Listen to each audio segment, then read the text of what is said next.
My beginnings with School Trust Lands started in the late 1980s with Utah State PTA.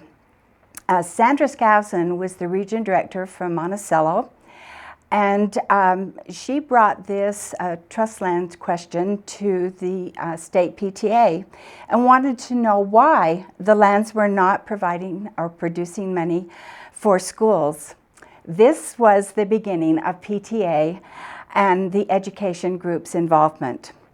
PTA worked along with the education family, advocating for legislation, setting up a legislative task force to study the issue of school trust lands. A video was produced and a copy was given to every member of the Utah State Legislature, and the video was used across the state to educate parents, teachers, and the public about school trust lands and how the funds were supposed to be used for education. I believe this was the turning point when the public became aware of trust lands. As state legislative vice president, I, along with other education leaders, was called to the governor's office, encouraging us to wait to pursue this issue. It was great to be able to tell the governor that the state PTA had a resolution and a position of support for school trust lands, and it didn't matter what I thought personally.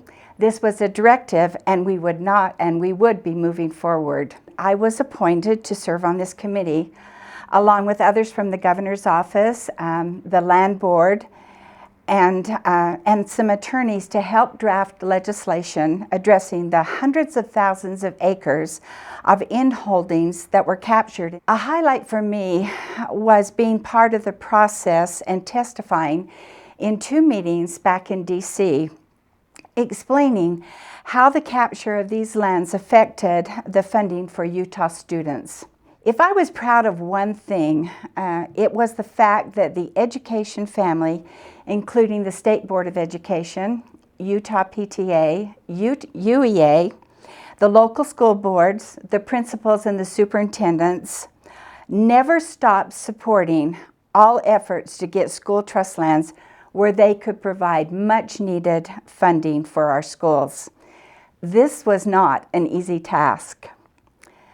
Because of everyone's efforts, the School Land Trust Program was created and now provides funding for school community councils and trust land councils to create plans that will enhance academic education in every public school in the state. The first year of the program, approximately $5 million was distributed to schools across the state to implement their plans. In my lifetime with School Trust Lands, it has gone from the original $5 million to next year will be over $92 million that will be distributed to schools to fund their plans. And the fund will continue to grow because of the beginnings back in 1989 when a PTA parent knew about school trust lands and wanted to know why they were not benefiting students. Thank you to Sandra Skousen and Margaret Bird and the education family for not giving up the future of Utah students.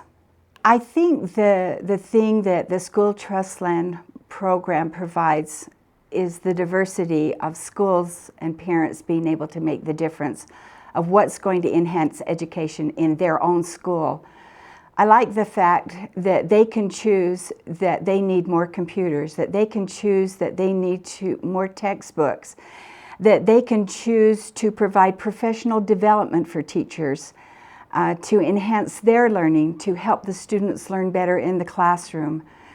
I like that STEM programs are being funded through this. I just think the diversity has made such a difference in education, and I think you can see that with the increased test scores of students.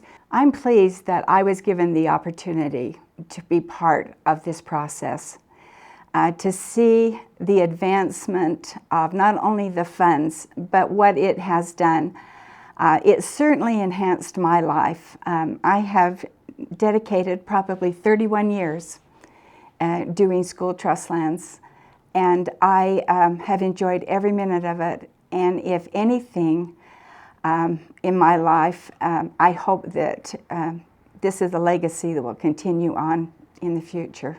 And I think the most things that meant to me was being able to go to the schools and see what they had purchased and hear how it has made a difference for the students, and listen to parents, their excitement of being able to participate in making those decisions. You have a lot of different voices out there, producers that each have their own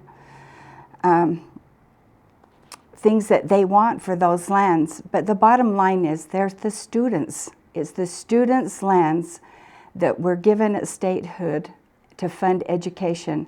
And as a public, we've got to remember that and somehow come together and make a difference, especially with the legislature. One of the groups that is really important in education is called the Trust Land Advisory Committee, and it's made up of parents,